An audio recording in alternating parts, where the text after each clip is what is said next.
గారి చేసినటువంటి ఆ హడావిడి కానీ చూస్తే మాటల్లో నీతులు చేతల్లో వాతలు అన్నట్టుగా ఈ ప్రభుత్వం యొక్క విధానం కనపడుతుంది. వారు చెప్పే ఆ మాటల్లోని నీతులు ఎక్కడా కనపడవు. చేతల్లోకి వచ్చేటప్పటికి ఎక్కడి నుంచి ఆ రైసు అక్రమంగా తరలించబడుతుంది, ఎవరు ఆ శాఖకి మంత్రిగా ఉన్నారు, ఎవరు చైర్మన్గా ఉన్నారు, ఎవరు ప్రభుత్వ హయాంలో ఈ అక్రమంగా రైస్ తరలించబడుతుంది, ఆ రైసు ఎక్కడి నుంచి వచ్చింది, 5 నెలల క్రితం సీజ్ చేసినటువంటి రైసే మళ్ళీ షిప్లోకి ఎలా వచ్చింది, 2 సెక్యూరిటీ దాటుకొని ఎలా ముందుకు వెళ్ళింది. సో ఇవన్నీ కూడా ఒక ఎత్తు అయితే, డిప్యూటీ చీఫ్ మినిస్టర్ గారే వెళ్ళి నన్ను లోపలికే రానివ్వలేదని వారు మాట్లాడినటువంటి మాటలు ఏవైతే ఉందో వారి చాతగానితనానికి నిదర్శనంగా కనపడుతున్నాయి. ఓకే, గతంలో ఒక దళిత హోంమంత్రి గారిని నీ శాఖను సరిగా చేయట్లేదు అని మాట్లాడినటువంటి పవన్ కళ్యాణ్ గారు పక్కనే కూర్చొని పెట్టుకున్న నాదెండ్ల మనోహర్ గారికి కూడా అదే వర్తిస్తుందిగా. మీ గురువనా, లేకపోతే మీకు రాజకీయం వంట పట్టిస్తున్నటువంటి నాయకుడనా, లేదా మీతో పాటు మీ యొక్క క్యాబినెట్ పంచుకుంటున్నటువంటి వ్యక్తనా? 5 నెలల క్రితం సీజ్ చేసినటువంటి పీడిఎస్ రైసు, అదే రైసు మళ్ళీ ఈ యొక్క షిప్లోకి ఎలా వచ్చింది? సినిమాల్లో డైలాగులు చెప్పి సోషల్ మీడియాలో ఆ యొక్క డైలాగు సీజ్ ద షిప్ పేలింది, కానీ నిజ జీవితంలో పేర్లా తుస్సు అన్నది అది.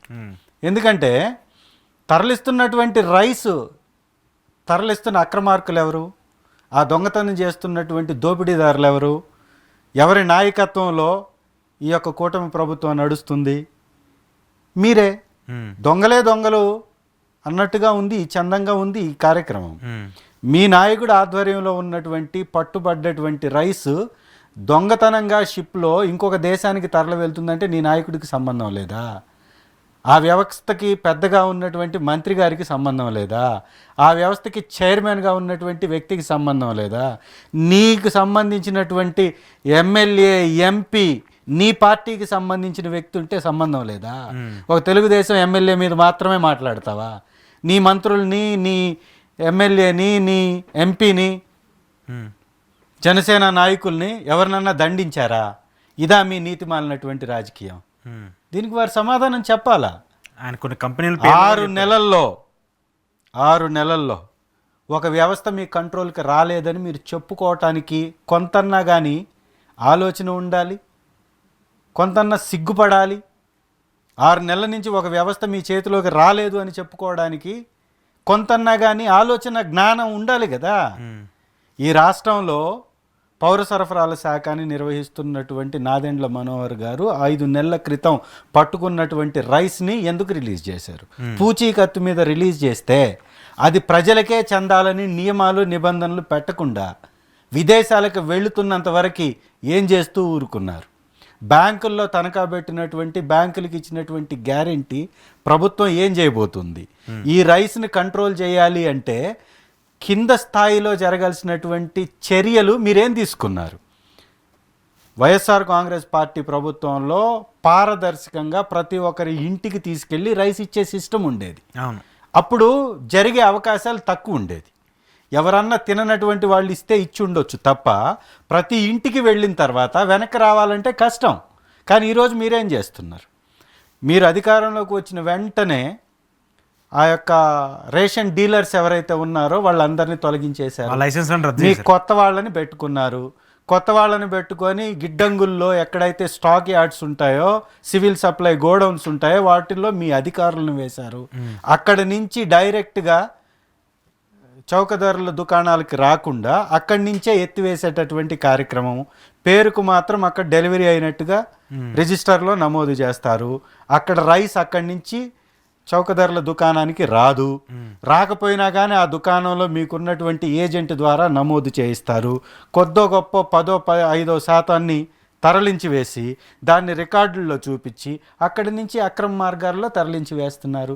అందుకే మీకు ఇంత పెద్ద ఎత్తున ఒక షిప్ నిండే అంతగా 1000 మెట్రిక్ టన్నుల స్టాక్ వెళ్ళిపోతుంది అంటే ఈ రాష్ట్రంలో వ్యవస్థ పనిచేస్తుందా? ఇది సిగ్గనిపించట్లేదా మీకు? ఒకసారి ఆలోచించండి. రెండవది, ఇవాళ వారు చేసినటువంటి హడావిడిలో ఇంకొక కోణం కూడా ఉంది. పట్టుకుంది ఎవరు? కలెక్టర్ గారు జనసేన నాయకులు పట్టుకున్నారా? జనసేన నాయకులు తరలిస్తుంటే, Janasena party cadre, Telugu Desam cadre తరలిస్తుంటే పట్టుకుంది ఎవరు? కలెక్టర్ గారు. కలెక్టర్ గారు పట్టుకున్నటువంటి విషయం బయటకు వచ్చేస్తే పార్టీ మీద మచ్చొస్తుంది కాబట్టి కలెక్టర్ గారినో లేకపోతే ఎస్పీ గారినో లేకపోతే అక్కడున్న అధికారులనో బెదిరించేసి వారి మీద చర్యల పేరుతోటి వాళ్ళని తొలగించేసి వీళ్ళకి రాజమార్గం వేసుకోవడానికి వీళ్ళ అధికారులను పెట్టుకుంటారు. ఇంకోసారి పట్టుకునే అవకాశం కూడా ఉండదు. ఇది కూడా ఒక ప్లాన్ అంటారు. ఇదొక ప్లాను. లేకపోతే అధికారులకి ఏం సంబంధం? మీరు చర్యలు తీసుకోవాల్సింది ఎవరి మీద? పట్టుకున్న రైస్ని రిలీజ్ చేసినటువంటి మీ మంత్రి మీద, ఆ వ్యవస్థలో పనిచేస్తున్న మీ చైర్మన్ మీద, ఆ వ్యవస్థలో పనిచేస్తున్నటువంటి అధికారుల మీద. మీరు వచ్చి హడావుడి చేసింది ఎక్కడ? కాకినాడ పోర్టులో. కాకినాడ పోర్టులో మీరు చేసిందంతా రాజకీయ ప్రసంగం తప్ప వాటిని కంట్రోల్ చేసేటటువంటి చిత్తశుద్ధి మీకు ఎక్కడుంది? మీ వ్యాఖ్యల్లో ఎక్కడుంది? మీరు మాట్లాడిన వ్యాఖ్యల్లో ఒకరికి ఆపాదించేటటువంటి ప్రయత్నం. 6 నెలల క్రితం ఓడిపోయినటువంటి MLA, YSR Congress party MLA గారి మీద మాట్లాడడం అంటే మీ చాతగానితనం కాదా? ఇప్పుడు మీ ఎమ్మెల్యే ఉన్నాడు అక్కడ, మీ ఎంపీ ఉన్నాడు. వారు చేస్తే ఆ పోర్టులోకి వెళ్ళిందా లేదా? ఇంకొకటి, పోర్ట్ ఎవరి ఆధీనంలో ఉంది? పూర్తిగా రాష్ట్ర ప్రభుత్వ ఆధీనంలో ఉండేటటువంటి పోర్ట్ అది. మనకున్నటువంటి 5 పోర్టుల్లో 4 పోర్టులు సెంట్రల్ గవర్నమెంట్ ఆధీనంలో ఉంటుంది. స్టేట్ గవర్నమెంట్ ఆధీనంలో ఉండేటటువంటి పోర్టు కాకినాడ పోర్టు. మరి మీ ప్రభుత్వ ఆధీనంలో ఉన్నటువంటి పోర్టులో అక్రమాలు జరుగుతున్నాయంటే వైఎస్ఆర్ కాంగ్రెస్ పార్టీని నిందించటం చేతగానితనం కాదా? ఆయన ఏం చెప్తున్నారంటే ఇప్పుడున్న కంపెనీలు, ఎక్స్పోర్ట్ చేసే కంపెనీలన్నీ కూడా ద్వారంపూడి గారియో లేదంటే విజయసాయిరెడ్డి గారికి సంబంధించినటువంటి కొన్ని కంపెనీలు ఉన్నాయని చెప్తూ ఉన్నారు. వాళ్ళవే ఇంకా జరుగుతూ ఉన్నాయి అంటే వాళ్ళు కుమ్మక్కయ్యారని కూడా మాట్లాడుతూ ఉన్నారు. సార్ ఏమైనా మాట్లాడతారు వాళ్ళు, నిజం ఉండాలి కదా మాటల్లో. ప్రతి ఒక్క చిన్న వంట వండే ఉద్యోగిని కూడా తొలగించినటువంటి మీ ప్రభుత్వం మా కాంట్రాక్టర్లతో వ్యాపారం చేస్తుందా? చెప్పండి. 6 నెలల క్రితం ఓడిపోయినటువంటి ఎమ్మెల్యే గారు డిప్యూటీ చీఫ్ మినిస్టర్ గారినే లోపలికి పోనివ్వనటువంటి పోర్టులోకి వెళ్ళి వ్యాపారం చేయగలుగుతాడా? మీ ఆధీనంలో ఉన్నటువంటి పోర్టు ఇంకొకరు పెత్తనం మీద జరుగుతుందా, నడుస్తుందా? సెక్యూరిటీ గార్డుని పెట్టాల్సింది ఎవరు? మీరు కాదా? సెక్యూరిటీని టైట్ చేయాల్సింది ఎవరు? మీరు కాదా? ఇవి అన్నీ ఏంటంటే సార్, నేను ఇప్పుడు ఇంతకు ముందుగా చెప్పినట్టుగా అక్రమ మార్గాల్లో తరలించటానికి, రాజమార్గం వేసుకోవడానికి ఇది ఒక డ్రామా. ఈ డ్రామా ద్వారా అక్కడ ఉన్నటువంటి అధికారుల్ని తొలగించేస్తారు. సిన్సియర్ అధికారుల్ని అక్కడి నుంచి తొలగించేస్తారు. వీళ్ళకి సంబంధించినటువంటి అధికారులను అక్కడ వేసుకుంటారు. వేసుకొని ఇదే వ్యాపారాన్ని కొనసాగిస్తారు. ఎగ్జాంపుల్ చెప్తా. వైఎస్ఆర్ కాంగ్రెస్ పార్టీ తరఫు నుంచి ఎమ్మెల్యేగా గెలిచినటువంటి నేను ఎర్రగొండపాలెంలో ఈ అక్రమ మార్గంలో రైస్ తరలించి వేస్తున్నారు.